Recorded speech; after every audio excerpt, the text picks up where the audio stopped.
This Week in Game. In today's show, we'll take a look at THQ filing for bankruptcy, Atari financial problems, Crysis 3 multiplayer beta, Nintendo press release for Wii U, Resident Evil Revelations, and The Elder Scrolls Online beta sign-up.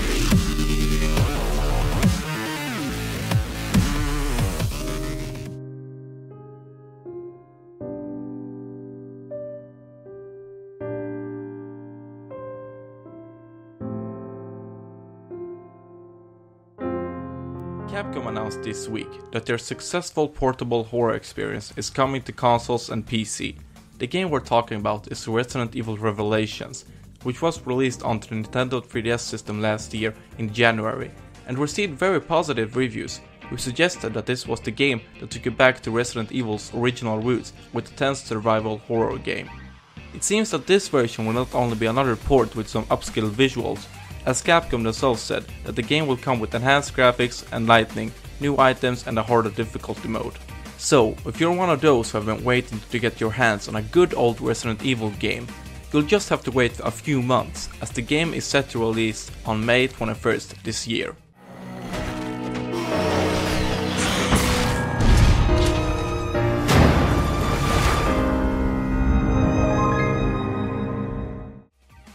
In November, we reported that THQ were facing some serious financial issues, and as a result, the company had to loan $50 million from Wells Fargo. Fargo gave them time to fix the troubles until January 15 this year, and after that, a decision would be made whether they should keep loaning money to the company or not. As sad as it is to say, it didn't go as planned for THQ, which resulted in filing for bankruptcy in December 19, and today, we can report that the major developer and publisher has ceased to exist, as nearly all of its assets have been sold piece by piece through auction. What we know is the following things. Sega agreed to purchase Relic, which means that they are in control of Company of Heroes and Warhammer franchise. Koch Media agreed to purchase Saints Row developer Violation and the Metro series. Crytek agreed to purchase Homefront franchise. Take-Two Interactive agreed to purchase the codenamed game Evolve.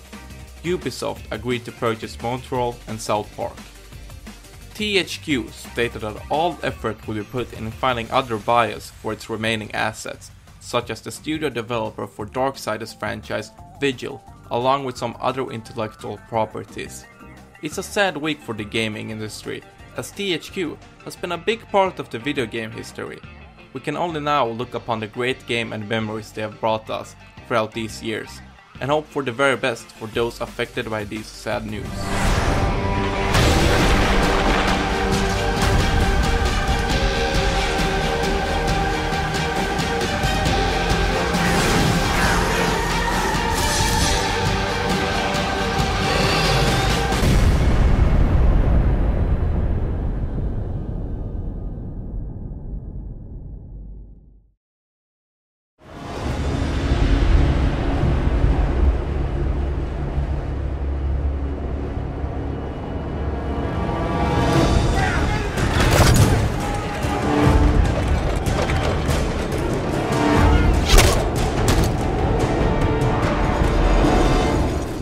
Bethesda Software released an action-packed cinematic trailer for the new upcoming MMO game, The Elder Scrolls Online. The trailer was released as a celebration for the opening of beta signups.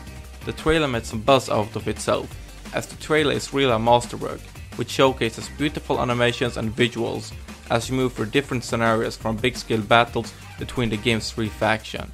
It's really hard to see the game have anything closely related to the CGI piece. But nonetheless, it sparked some interest in what the game will actually offer when it's released.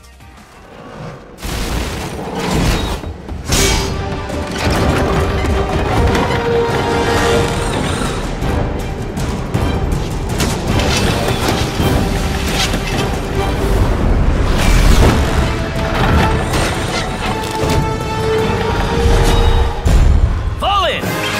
This is your first and only warning, invaders. Surrender your arms or we'll have to use force. Entering enemy Argon radar range. Red alert. There is no denying that Wii U could have had a better start. With the lack of Wii U software, it's really hard to justify buying the system. and it seems that Nintendo themselves has acknowledged this issue, as this week Nintendo made a press release where a ton of new information was released in regards of games and where the system is headed. Tons of new announcements were made in terms of games such as Zelda and Mario titles, along with Bayonetta 2 information, and reveal for a new RPG game for the developers of Xenoblade Chronicles. This is just a tip of the iceberg, as a HD remake for the acclaimed Legend of Zelda: The Wind Waker is also set to be released. Virtual Console will also be added to the Nintendo eShop, where you'll be able to buy NES, Super NES games and Game Boy games, which are supposed to become available for purchase in the future. The feature is set to be released in spring. And as a last announcement, 2 major updates for the Wii U consoles are set to be released in spring and summer. The updates are supposed to introduce new features and functionality that will improve the console's performance and general flow and loading times.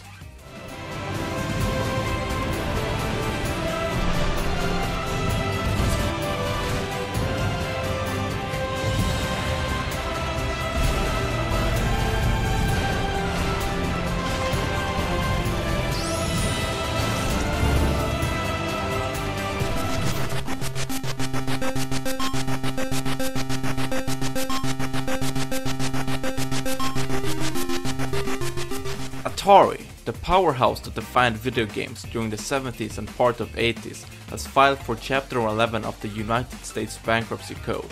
The US-based Atari operation seeks to separate from the structural financial encumbrance of the French parent holding company, Atari SA, formerly Infogrames. Atari as a company has a very confusing history, following dozens of buyouts and changes in its directional boards throughout the 80s till now. And there is in fact nothing left of the original Atari, just the name. The company in itself has not shown any signs of profit since 1999, and because of this, the US branch of Atari wants to escape the French company that is flooded with debt in hopes of finding a private buyer within 90 to 120 days. Even though there is nothing left of the original Atari, it's still sad and depressing to see a company that holds the Atari name to fall so low that 70% of its revenues come from licensed products that has the Atari logo or name. As it seems now, the American counterpart of the company will remain and will set its focus on areas of digital and mobile games. Atari may not be the player it once was, but maybe it's the right decision to step down, as a reconstruction for the company must be made.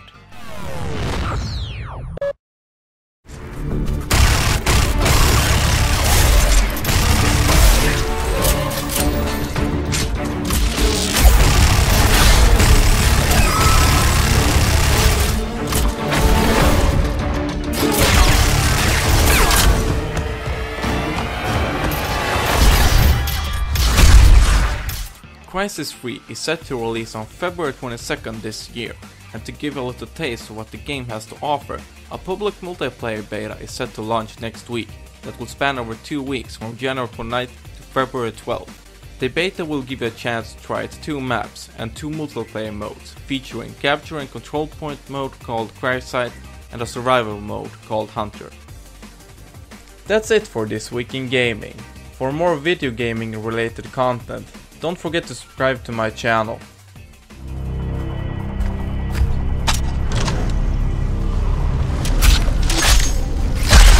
It's the purest form of expression.